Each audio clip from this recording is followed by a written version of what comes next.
Hey everybody, my name is Jason.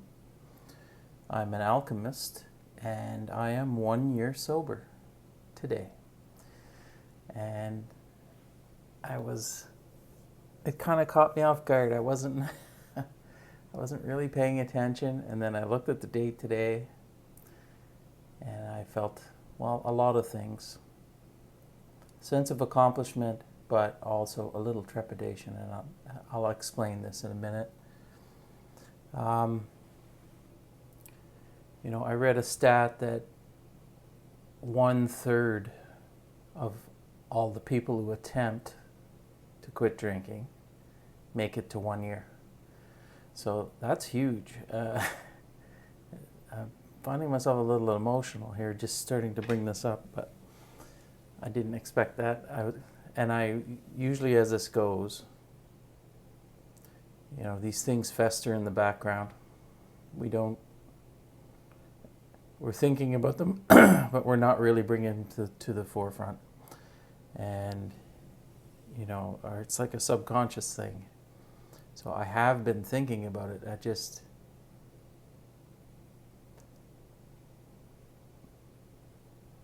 don't have a very easy time giving myself any credit whatsoever, for one.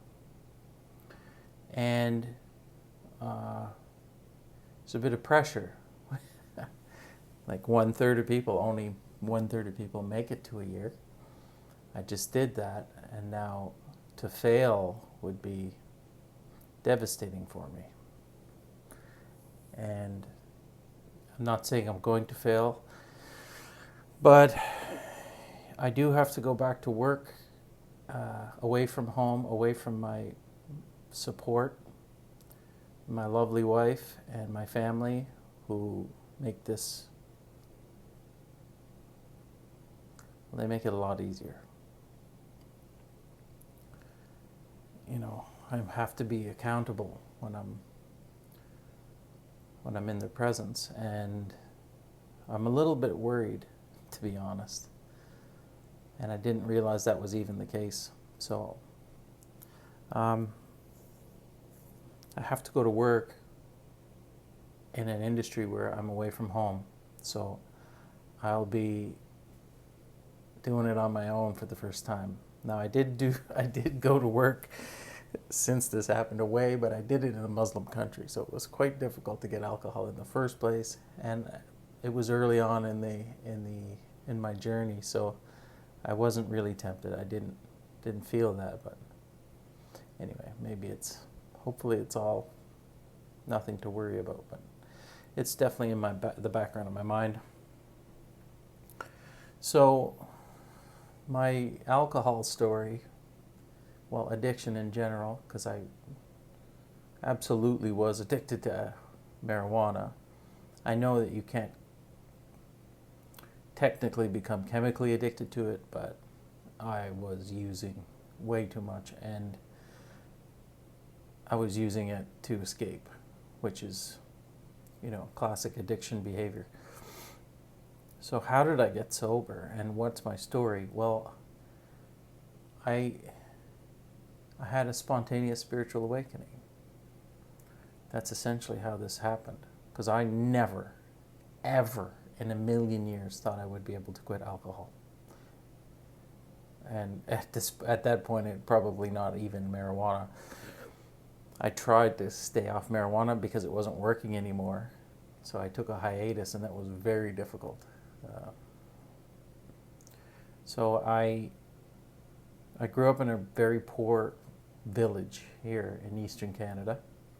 There's a ton of poverty, a lot of SA, and a lot of alcoholism to cope with the abuse. And I did not escape the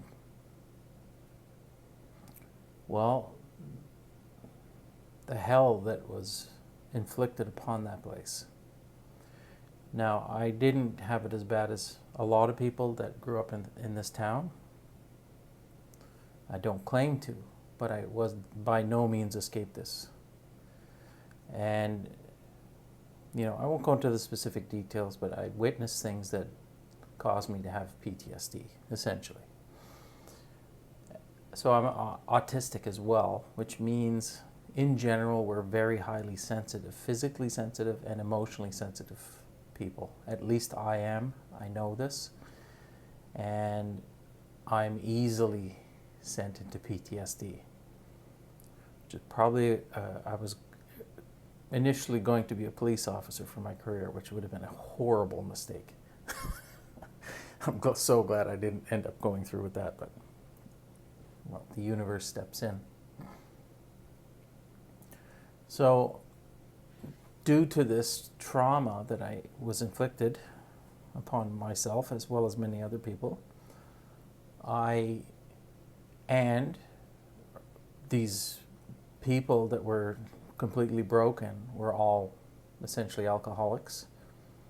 So they did what they thought was best and exposed me to alcohol at a young age. So my first experience, I remember, used to have these big Christmas parties.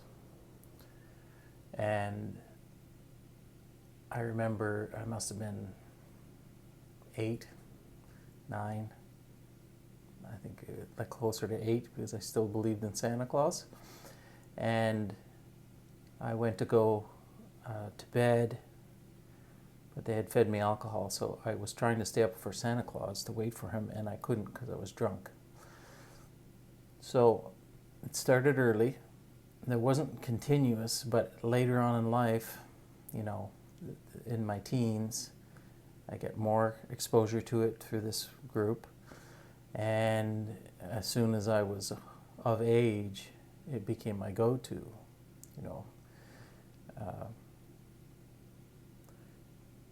I couldn't live without it. I couldn't function due to my issues, the PTSD, and the autism. It helped an awful lot with that because I have a lot of trouble making friends, getting out of my head, and just relaxing. I was in fight or flight for my entire life. So the alcohol actually, that's why you get addicted. You get exposed to it, you feel the relief from the pain that's been with you for as long as you can remember. And then you want more of that, and you want more of that, and you want more of that. So I had several incidents. I've got scars on my face here. That was from one Christmas. I was 16 years old. Long story, but I smashed my face off the ground after getting extremely drunk. And that was a hospital trip. I think when I was 18 years old or 18, I went to a beach party we were having in this summer with, like 100 people, and stripped down to my underwear with a friend, and we decided we were going to go running and go swimming in the ocean, and completely off our ass. And I didn't see the cliff coming at all. It was only about 8 feet high, but it did a number on me, so I ended up in the hospital again. Stitches, broken bones, this kind of thing. So it's been nothing but the cause of all the problems of my life, but it was the only way I could stay at all happy, to be honest, because anytime I wasn't either by myself in the forest or drunk, I wasn't happy. This went on for a long time. So I met my wife young, and we got married mid-20s, but I've known her since I was 20 years old. And she took on quite a project. So we moved together out to Western Canada after university. University was just a giant shit show. And, I was drunk as much as I could get away with. And I'm quite intelligent, so I managed to get through the course with good marks and set myself up for a good career. But, whatever chance I had to drink alcohol, I took it. But I've always had this chip on my shoulder that I wasn't going to end up like everyone else in that town. including my father, who was a recovering alcoholic as well. He hasn't had a drink in 40 years, but he was an alcoholic, so so I was gonna make something of myself, so I kept it under control, and I found careers and jobs that kept me away from it as much as possible because I couldn't physically do it myself. And it caused a lot of strife in my family and a lot of arguments between my wife and I, because I just couldn't stop. I couldn't. It was my coping mechanism, the only one that actually worked to deal with the depression, the severe depression. So I started my career, graduated from university, went to Western Canada, and then I started this career where I had to travel and be away in places where they would test for alcohol. So that kept me honest. And for a long time, I was good at doing that. I was good at being dry when I had to. But as soon as I got some freedom, as soon as I got home, it was immediate on the booze. And I mean, I was known for it. I was an alcoholic. I didn't accept that at the time, but I was. So I did that for a long time. I would work away in these dry places for 6 months of the year. So I could only drink half the year. As much of a struggle as that was, that's all I could do, or else I would lose my job. And I wasn't willing to do that because I had a family. But like I said, every time I would come home for the other 6 months, I was drinking as much as I could get away with while still staying married. And as a result, my kids growing up, they quite often saw their father inebriated. And, it's not something I'm proud of, but also I understand why I did it, and I forgive myself for that. I really do. I know I had a trouble with some passive suicidal ideation, so if I hadn't done that, I probably wouldn't be here anyway. So, pick your poison. So life went on like this. It was making me more miserable. I was having less and less energy as you're a young man, coping with hangovers and kids and things. It's doable, but as you get older and older, it becomes impossible. And at one point, I got a job working from home, which sounds like a dream job. It was actually more money. I didn't have to leave. But the temptation of always being home was actually worse. So I definitely started drinking more often. And then, of course, it's more of a stress on the family because you're constantly here and you're constantly battling that demon. And I would be good for a while, and I would stay reasonable for a while, and then it would slowly start to slip to the point where I was drinking more and more and more, and then I'd have to get called out on it, and then I would change again, and then it would start that whole cycle again. And to that point, I was using it to sleep, and I haven't slept in about 40 years or so, not well.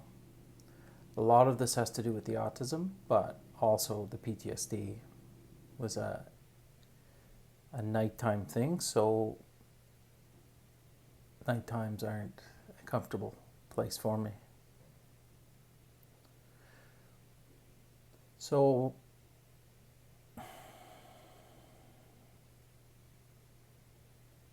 I started using marijuana because it became legal here in Canada. And that was, for a while, extremely helpful. I never slept better, actually, for the first year. But as you use this stuff, you start to build up a tolerance. And for a while, it kept me using less alcohol. And, with that stuff, when you're in a very low state, it actually can help you raise your vibration a little bit. So I found it was easier for me to see the spiritual topics and understand the bigger picture things when I was actually using it. And then that became an excuse to use it, and then it was becoming less effective. So I had to use more and more and more, and to the point where it just wasn't doing anything. I could have used as much as you could give me. It would just make me not sleep and not feel well. So this was all coming to a head. I was on a path. I was physically suffering. I was mentally suffering. I had no more options. Nothing else was working. I had taken every antidepressant you can think of until they didn't work, and then I switched to a new one, and my life was headed down a terrible path. And then one night I was watching a YouTube video. Don't even remember which one it was. Probably high. No, definitely high. At least, I don't think I was drinking. But something clicked. I had this spontaneous awakening. It went from 0 to 100. And it was like a Kundalini awakening, like an overnight full enlightenment the next day. I sat in that for 3 days of complete bliss. Now, I didn't drink any alcohol at that time, but I was still using marijuana for whatever reason. It was lessons to be learned. And then some incidents happened when you go into a Kundalini awakening, an overnight awakening, it's blissful as hell and you understand everything that's going on, but everyone around you doesn't understand what you're going through and they think you're insane. And to be fair, you don't yet know how to distinguish between, let's say, the friendly entities and the ones that aren't so friendly, and who to listen to, and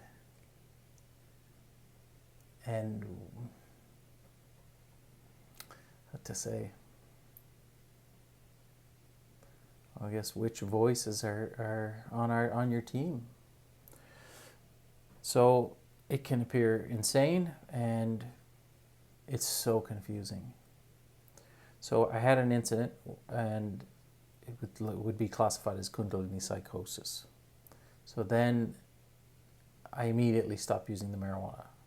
I haven't touched it since. Not again. Not once more. This is well over a year. It's almost a year and a half almost. No, year and 4 months. But the alcohol, I still kept going a little bit with it. Now, when I had the awakening, I didn't want it near as much. Not even close. The most I had after that day was probably a 6-pack, which, if you knew me, that was nothing. It was, but it was still something, and I was still drinking. I felt I could handle it at this point, or whatever.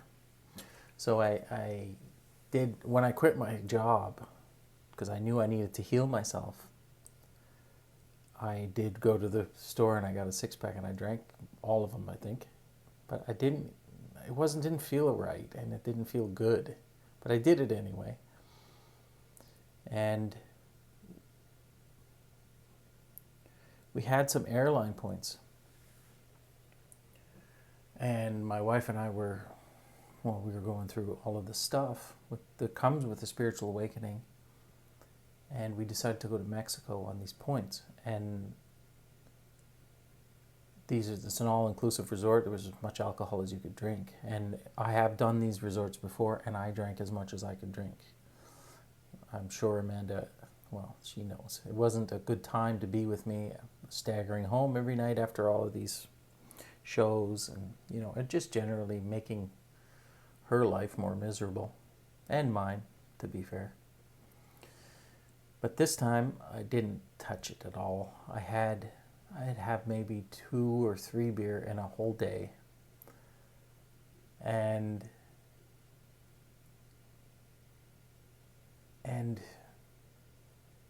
a pina colada or whatever at the show, but I didn't like it because every single time I would do that, that little voice on my shoulder would be there. Another one would be really nice. And yes, I could fight it off. Yes, I could not have that 3rd or 4th drink. But I didn't like the fact that I didn't have complete control over it. So we decided to go to my wife's, it was my wife's birthday, and she decided to go to Chichen Itza. And I didn't realize about energy centers at that time, but I'm also a grid worker. So in a spiritual sense, that means that these high energy centers on the planet have a strong effect on me. And Chichen Itza is extremely powerful.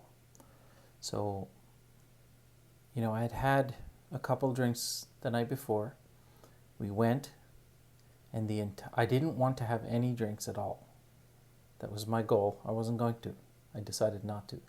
And the entire day was being tested. We took one of the tour buses, and the tour guide was trying to feed us tequila at every stop. Every time someone would answer a question right, they were giving out tequila. They were trying to give out shots, and I kept saying no, no, no, no. And we went through the whole day. We went to a restaurant where they had free drink tickets. I gave my tickets to somebody else. And then back with the tequila. And then we went through the whole day. We went to Chichen Itza, which was unbelievable. It opened my heart chakra.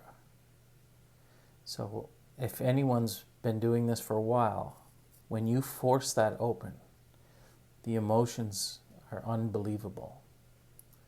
I was crying, like I just couldn't control it. I was crying at everything. Everything was beautiful, and everything was amazing. I had just had so much love in my heart because it had been so close for so long due to all the trauma and the childhood stuff, that when you open it,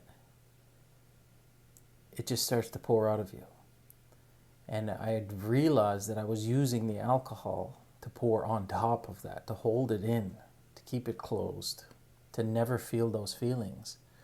And I hadn't been using them anymore. And once you stop, you just can't put the cork back in the bottle. And that experience was insane. It was amazing. But I got on the bus after that, and I told Amanda, I will never drink again. That's it. I'm finished. I'm in complete control now, and I want this to stop. So I did. And I've had challenges. I've had days where I've wanted to. I've been low, but I haven't. I've never touched another drop, nor the other green stuff. And I'm proud of myself. This has been an insane year, and there's been times when, I just wanted to escape. And there are times when I still want to do that, and I miss that part of it. I'm not going to lie to you and tell you that I don't. I absolutely miss the escape. Because sometimes living in this world is extremely difficult. And when you cannot see from a higher perspective, it just hurts. It always hurts. So I wish there was something I could do to escape sometimes. Meditation works, but what we're really trying to do is get away from that pain and not feel it. And that's spiritual bypassing. And on the awakening journey, you don't get to do that. So there's no escape. There's just facing it. There has to be strength here. There has to be some real toughness. And it doesn't look like it on the outside when you're crying away. But the strength it took to shed those tears and let them out over this past year has been the real challenge. You know, without the crutch of alcohol has been unbelievably difficult. But I did it. I'm here, and God willing, I will stay on this path, and I'll talk to you next year at this time with my 2-year chip. God willing. So, like I always say, I hope this video finds you well. I love you all, and we'll see you soon.